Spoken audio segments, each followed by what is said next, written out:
ఏమండి ఈరోజు మా మనవడి కోసం రొయ్యల బిర్యానీ చేస్తున్నాను. మీరు కూడా చేసుకొని తినండి, చాలా బాగుంటది. అదండి మ్యాటర్. ఇక మా నానమ్మ నాకు ఇష్టమైంది చేస్తానంటే నేను ఊరుకుంటానా?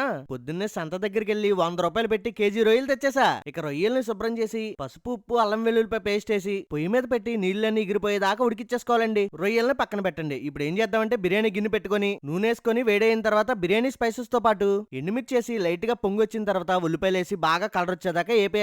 ఇంక వెంటనే లేట్ చేయకుండా అల్లం వెల్లుల్లిపై పేస్ట్ వేసి పచ్చివాసన పోయేదాకా బాగా ఏపేసి చిన్నగా కోసుకున్న టమాటా ముక్కలు కూడా వేసేసి టమాటా ముక్కలు మెత్తగా మగ్గిపోవాలి. ఇప్పుడు ఏం చేస్తారంటే ఉడకబెట్టుకున్న రొయ్యలు మొత్తం తిరిగేసేయండి దాకలోకి. ఇప్పుడు మంట చిన్న చేసుకుని 30 సెకండ్లో రొయ్యల్ని లైట్ గా ఏపిన తర్వాత ఉంటే బాస్మతి బియ్యం లేదంటే ఇంట్లో ఏదుంటే ఆ బియ్యం వేసేసుకొని, నిజం చెప్పాలంటే ఈ బిర్యానీకి బాస్మతి కంటే ఇంట్లో ఉన్న సోనా మసూరి బాగుంటది. బియ్యం వేసి టేస్ట్ కి సరిపడగా ఉప్పు, కారం, లైట్ గా పసుపు, గరం మసాలా వేసి పుదీనా కొత్తిమీర కూడా వేయండి. ఒక 2 నిమిషాలు చిన్న మంట మీద బియ్యాన్ని రోస్ట్ చేయండి. నెక్స్ట్ గ్లాసు బియ్యానికి గ్లాసున్నర చొప్పున నీళ్ళు వేసుకొని ఉప్పు సరిపోతే ఇప్పుడే అడ్జస్ట్ చేసేసుకొని మూత పెట్టి ఒక 70% ఉడికిన తర్వాత మూత తీసుకొని అడుగు నుంచి బాగా కలిపి మూత పెట్టేసి మీ ఇంట్లో కేవలం ఉంటే బొగ్గులేసుకోండి పైన, లేదంటే ఆవిరిపోకుండా ఏదైనా బరువు పెట్టండి. ఒక్క 15 నిమిషాలు అలా వదిలేశారనుకోండి, ఇదిగోండి చూసారా నానమ్మ చేసిన స్పెషల్ రొయ్యల బిర్యానీ రెడీ. బిర్యానీ ఉంటే సరిపోద్దేంటండి, దాంట్లోకి నిమ్మకాయలు, ఉల్లిపాయలు హడావిడి గట్టిగానే ఉంది. ముందు నానమ్మ తిన్నదండి, సూపర్ ఉందంట.